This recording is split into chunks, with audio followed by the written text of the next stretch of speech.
નમસ્કાર મિત્રો, ટાયમ અનુકૂળ આયુર્વેદ ધીરુભાઈ સલાળાવાળા. આજે હું દ્રોણેશ્વર આવ્યો છું.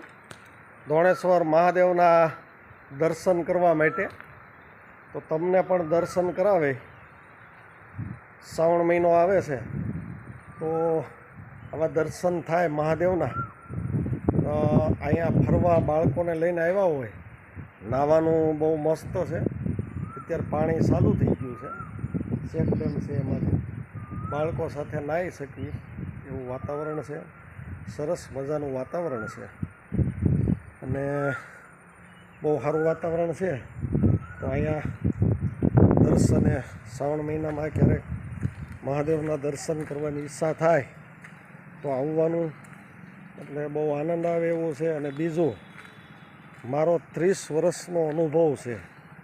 હું આ મંદિરે 63 વર્ષના દર્શન કરવા માટે આવું છું. તો જે અનુભવ છે એ હું આગળ તમને મહાદેવના દર્શન કરાવીને હારોહાર બતાવતો જાય. એટલે કદાચ ગમે એવો ઉનાળો હોય, તડકા હોય ને, તો અહીંયા ક્યારેય આ મહાદેવની માથે જે પાણી શરૂ છે ને, જે આમ ડુંગરામાંથી કુદરતી ક્યાંથી નીકળે છે, એ 12 મહિના ગમે એવો ઉનાળો હોય તો એ પાણી શરૂ જ રહે છે. અને ઉનાળામાં ક્યારેય બંધ નથી થતું. એ મહાદેવની લિંગ ઉપર પાણી પીડ્યા કરતું હોય. એટલે બહુ જોયા જેવું. હું તો અહીંયા ઘણી ફેરું ઉનાળામાં નાવશું હોય ત્યાં, એટલે બહુ મજા આવે એવું છે. તમને પણ દર્શન કરાવું અને તમે પણ જોજો. મંદિરે આવી ગયા છે. પહેલાં હનુમાનજીના દર્શન કરીએ, ગજાનંદ ગણપતિ બાપા.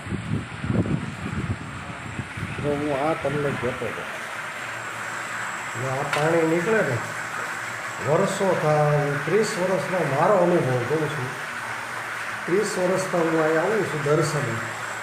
આ બધું રૂટમાં નીકળ્યો હોઉં ને ત્યારે એટલું પાણી પડે છે. શંકર ભગવાનની લિંગ છે, અંદરથી આવે છે. આ રીતે પાણી પીડ્યા જ કરે છે ગમે એવો ઉનાળો હોય ને તો.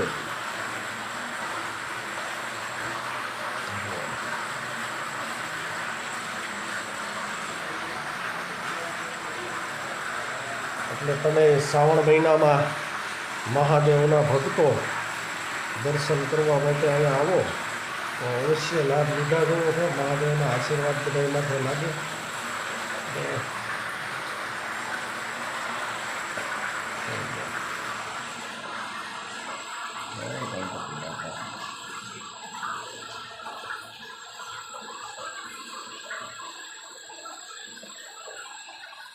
વર્ષો તો મારો 30 વર્ષનો અનુભવ કીધો.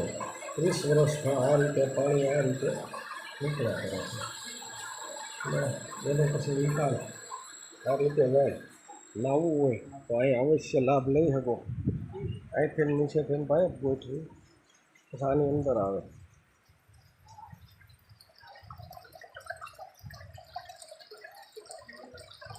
અહીંથી જાય પછી ત્યાંથી પાઇપ છે. આમ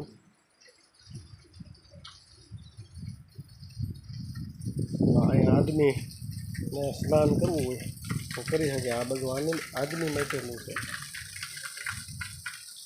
અહીંયા ઉનાળામાં હું નીકળું ત્યારે આ અવશ્ય લાભ મને મળે છે.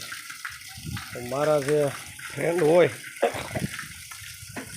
યુટ્યુબ ફ્રેન્ડ ને કોઈને લગભગ ખ્યાલ જ છે, કોઈ ન ખ્યાલ હોય તો અહીંયા દર્શન કરવા માટે આવવાનું. મજા આવે. ઘરેથી જમવાનું બનાવીને લાવીએ અહીંયા આવી એટલે મજા આવી જાય. જો બૈરાઓને આ થાય એ વિભાગ આપેલો, આ દિવાલ રાખી છે. એટલે બૈરાઓ હારે હોય એને સ્નાન કરવું રીતનું છે. બહુ સરસ મજાનું છે.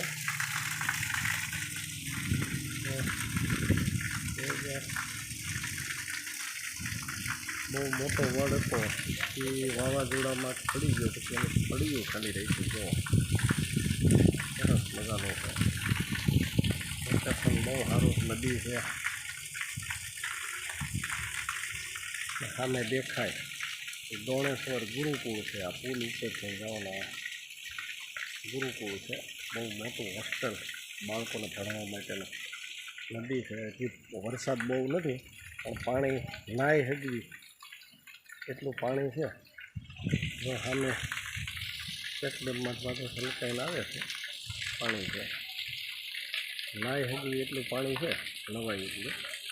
તો અવશ્ય લાભ લેજો અને કાયમ અનુકૂળ યુટ્યુબ ચેનલને સબસ્ક્રાઈબ કરજો. નમસ્કાર.